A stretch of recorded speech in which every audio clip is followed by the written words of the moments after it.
Vous trouvez pas que l'iPhone 14 ressemble quand même vachement à l'iPhone 13? Look identique, même écran, même génération de processeur. Ce qui les différencie, c'est 1 heure d'autonomie, des couleurs différentes, un appareil photo très légèrement au-dessus, 110 € de plus et 1 an d'écart. Ça donne pas hyper envie, à croire qu'Apple l'a fait exprès pour ne pas vous le vendre. Et vous savez quoi? Je crois que c'est pas impossible. Je crois même que derrière l'absence d'intérêt de l'iPhone 14 se cache une stratégie redoutable. Apple ne veut pas vous vendre l'iPhone 14 parce qu'elle a un plan.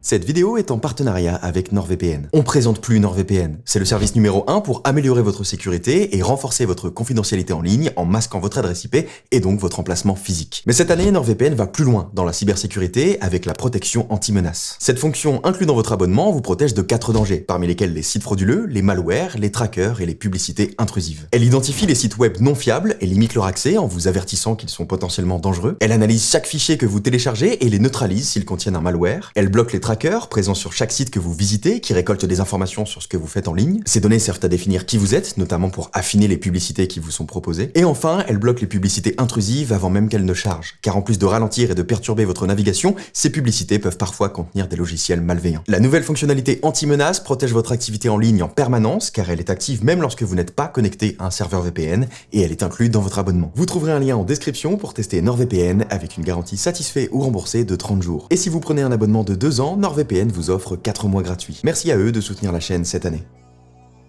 Apple sort un iPhone chaque année. La raison à ça, c'est que pour innover, il faut innover souvent. J'ai détaillé ce concept dans une vidéo que vous trouverez en description, ça s'appelle l'innovation incrémentale. Globalement, tout le monde y gagne, à la fois les consommateurs, qui ont besoin d'un nouveau smartphone précisément cette année-là, et qui peuvent alors bénéficier des dernières améliorations sur lesquelles la marque a travaillé, et évidemment la marque elle-même, qui en respectant un rythme de sortie soutenu, peut tester continuellement ses améliorations et faire entrer du cash pour financer les suivantes. Apple sort un nouvel iPhone chaque année parce qu'ils n'ont pas le choix, et ils doivent composer avec la pression de la presse et des consommateurs qui veulent percevoir assez de changements pour justifier son existence. Le problème, c'est que c'est l'essence même de l'innovation incrémentale que d'être minime, voire invisible, surtout quand on parle de technologie.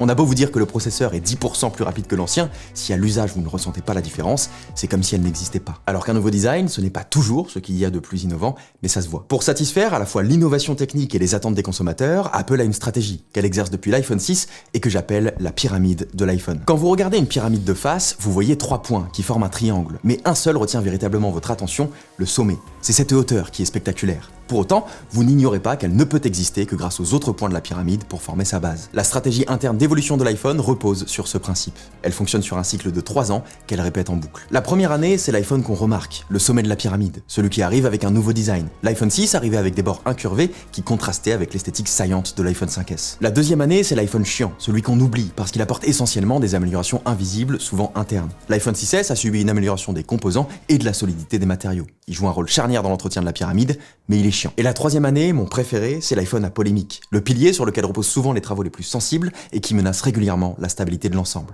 L'iPhone 7, c'est le retrait du port jack. Fragmenter l'innovation de cette manière permet à Apple d'espacer les évolutions tout en proposant de la nouveauté à une fréquence régulière. Cette stratégie parvient à conjuguer le principe de l'innovation incrémentale avec la satisfaction de sa cible. Et à la fin d'un cycle, on recommence. En 2022, nous sommes à la fin du cycle qui a été initié par l'iPhone 12, qui venait avec un nouveau design, le retour du verre et des bords plats qui ont fait le succès de l'iPhone 4, un écran OLED et MagSafe. L'iPhone 13 était un peu chiant, avec une mise à niveau des appareils photo, une amélioration de la batterie et une augmentation du stockage. Et nous voilà en 2022 à l'iPhone 14, censé être l'iPhone à polémique, mais qui ne pourrait faire polémique que par son absence de changement. C'est encore pire que ça.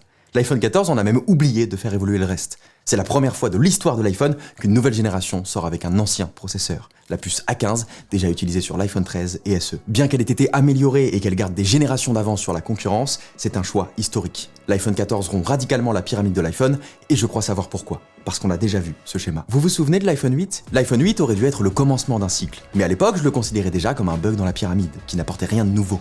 Il a été totalement effacé par un autre iPhone sorti la même année, l'iPhone 10. L'iPhone 10 va inspirer toute la génération de smartphones qu'on connaît aujourd'hui, avec une nouvelle gestuelle de contrôle de l'OS, née de la contrainte de l'absence du bouton Home, et surtout cette encoche qui renferme Face ID. L'écart d'innovation entre l'iPhone 8 et l'iPhone 10 était colossal pour deux smartphones qui sortaient en même temps, et c'est précisément ce qui m'intéresse. C'était la première fois qu'Apple segmentait l'iPhone, en sortant en même temps 2 propositions. Depuis, ils n'ont cessé de chercher la recette d'une double sortie d'iPhone réussie. L'année suivant l'iPhone 10, on a eu en parallèle de l'iPhone 10S, l'iPhone 10R, dont vous ne vous souvenez pas, avec un seul objectif photo au lieu de 2 et un écran LCD à la place de l'OLED pour 140 € de moins. L'année d'après, Apple trouve enfin ses marques, en introduisant l'appellation Pro avec l'iPhone 11 Pro. Je crois qu'à partir de là, Apple s'est mis dans une impasse technologique, parce qu'ils ont défini le nom de leur marque avant d'en établir correctement les codes. Je pense qu'ils se sont rendus compte que l'iPhone de base n'était pas assez éloigné de sa version Pro. Le problème, c'est que le faible écart technologique et financier entre les deux gammes baisse à la fois l'attractivité de l'iPhone de base et les prétentions possibles pour l'iPhone Pro, qui ne rapporte pas beaucoup plus d'argent, donc ne peut pas prétendre à beaucoup plus de technologie. Apple a raté la transition qu'elle avait initiée avec l'évolution technologique et financière introduite par l'iPhone 10. Si elle veut creuser l'écart entre les iPhones qui composent son offre, il doit y avoir une année où l'iPhone de base stagne pendant que le Pro évolue. En répétant ce schéma cette année, Apple se prépare à renforcer la segmentation de la gamme de l'iPhone. Pendant que l'iPhone 14 conserve le processeur précédent et ne subit aucun changement physique, l'iPhone 14 Pro a un tout nouveau processeur A16, une évolution importante de ses capacités en photo et surtout un changement radical de l'encoche. Si le 14 Pro semble avoir un an d'avance sur son petit frère, c'est parce que c'est le cas.